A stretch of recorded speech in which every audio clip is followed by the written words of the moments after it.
For a career that's lasted over 10 years, Boston University field hockey player Madeline Hackett has had a remarkably clean bill of health. I'd have minor bumps and bruises here and there, but nothing really significant, ever. So, with no previous injuries on her record, Madeline assumed she'd get through college unharmed, hopeful she could avoid injuries like concussions. I mean, I saw it happening to girls that I've been on the field with, either during practice or during game time, and I really had never thought that that sort of injury would and that severity of an injury would actually happen to me. There are over 300,000 sports-related concussions diagnosed each year, with a probability of sustaining such an injury up to 19%. Maybe it's a mixture of ignorance or even invincibility, but hundreds of college kids are returning to the field with concussions, potentially unaware that they may be suffering from such a dangerous injury. BU women's hockey player Caroline Campbell suffered a concussion after getting hit in the head with a puck. Unaware, she tried to play through the injury. The first time I tried it, I ended up passing out on probably our smallest player on the team, and I'm not the smallest player on the team, so that was a bit of a mess, but you know, wanted to come back, didn't want to be that one girl that couldn't play, so. Caroline has suffered concussions previously, but was still unaware of the long-term consequences of playing through the pain.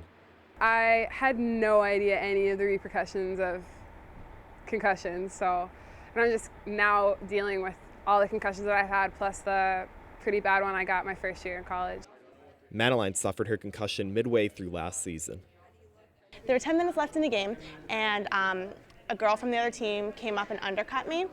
Basically, I flipped right over her stick, landed on my head, and then my whole body flipped over. And immediately I blacked out for around 4 seconds, and then I got back up and was kind of dizzy, and I kept playing for the rest of the 10 minutes. Similar to many of her peers around the country, no one was initially aware of Madeline's injury, including her coaches or athletic trainers. My trainer actually just basically missed it, as did my coaches, and they saw the video afterwards, and they were shocked. Later that night, Madeline began experiencing some of her symptoms. I vomited, so that was pretty serious, and that was right after and the next morning. And I went home emotionally. I was really unstable. Dr. Robert Stern, who works at BU's Center for the Study of Traumatic Encephalopathy, said that the emotional instability of concussion victims is perhaps the most unknown and potentially harmful of the symptoms. And then there's this weird thing, the combination of the direct effects of the brain problem on mood and impulse control, and all of the other kind of reaction to all the crazy stuff that's going on in life because you're unable to function well, that it can lead to really bad depression and a sense of isolation, and in too many times, suicide. Even minimal trauma on the skull can produce concussions. An action as harmless as heading a soccer ball could have serious long-term effects if not monitored. Dr. Stern believes that concussion awareness is perhaps the best route in helping these college athletes. Is it really important for people to take concussions seriously right now? Yeah. Forget about the long-term effects. Just for the short-term effects for the student athlete, forget about going on to the pros. Just to be able to feel good and to do well.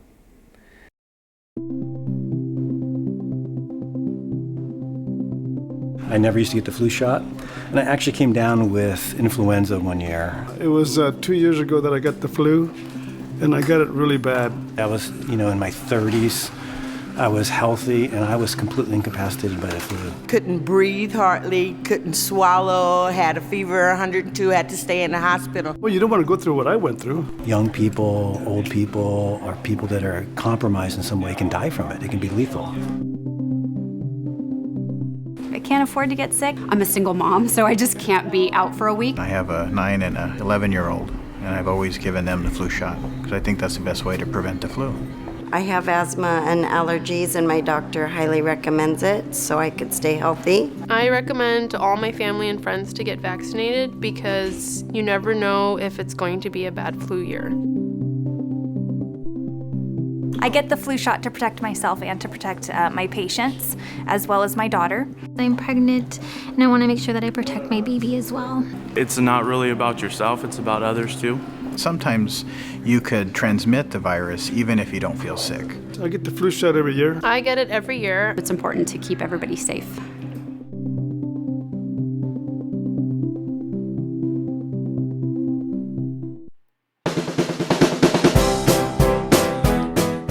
Viruses versus bacteria.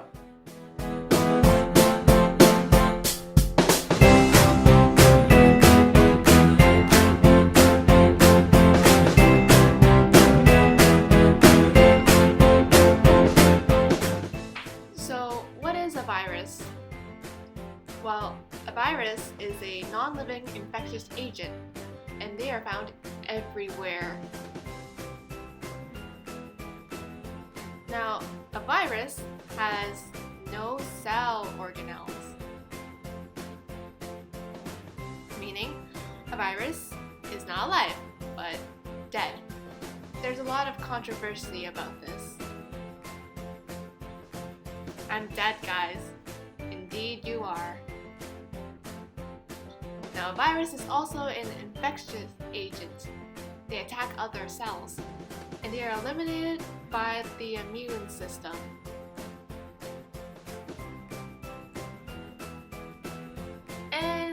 also everywhere. Have I said that?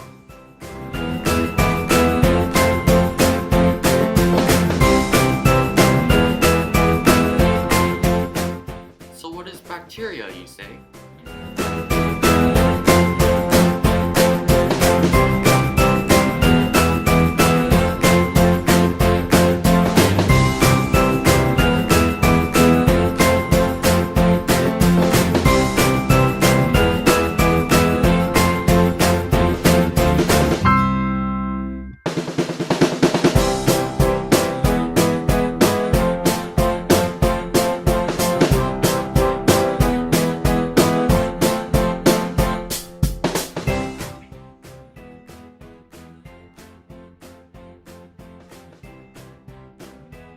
Bacteria is alive and only has one cell.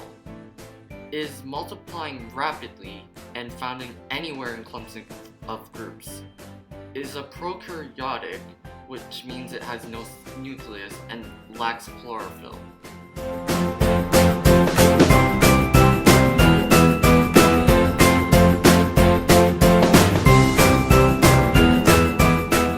So, what are the differences between viruses and bacteria?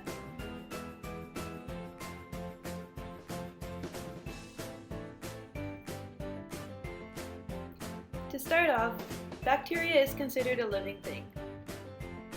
They have no nucleus, and they have ribosomes. They also have a cell wall and a cell membrane. Viruses are not alive. They have capsids, and in the capsids, they contain DNA and RNA. They have receptors and penetrators. They need a host cell to perform functions. Bacteria are small, however, viruses are 100 times smaller.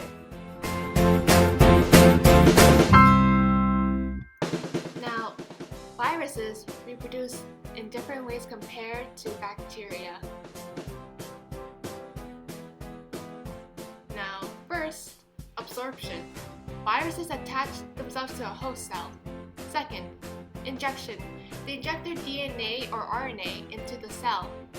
Third, replication. They use a cell to clone their own DNA or RNA.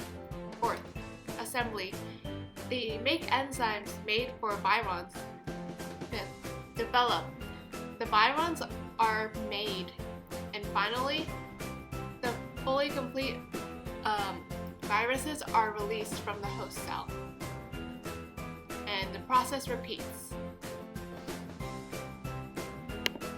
Bacteria reproduces differently from viruses. Bacterial reproduction is referred to as bacterial growth, which is split into 4 stages. Stage 1, log. Nothing happens except active metabolic activity. Stage 2, lag. Bacteria population increases rapidly.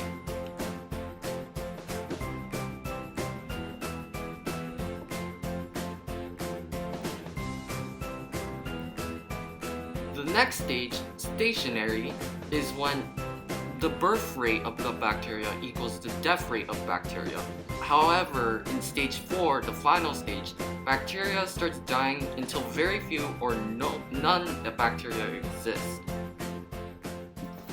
Bacteria and viruses are treated differently.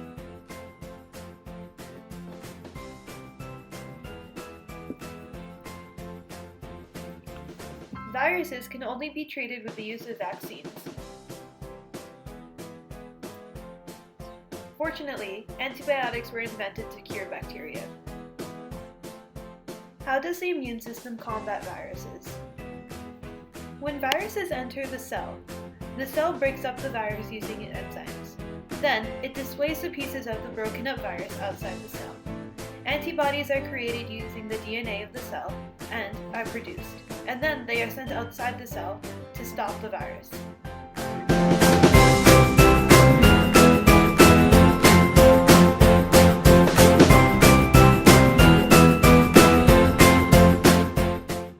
The immune system combats bacteria differently. White blood cells create antibodies which attach onto the bacteria. The antibodies immobilize the bacteria and sometimes stop deadly things that the bacteria can do to the body. The cells then locate the antibodies and eat up the bacteria. They do this by absorbing the bacteria into the cell membrane and then trapping it within another membrane inside the cells. Then, enzymes in the cell eat up the bacteria. The end.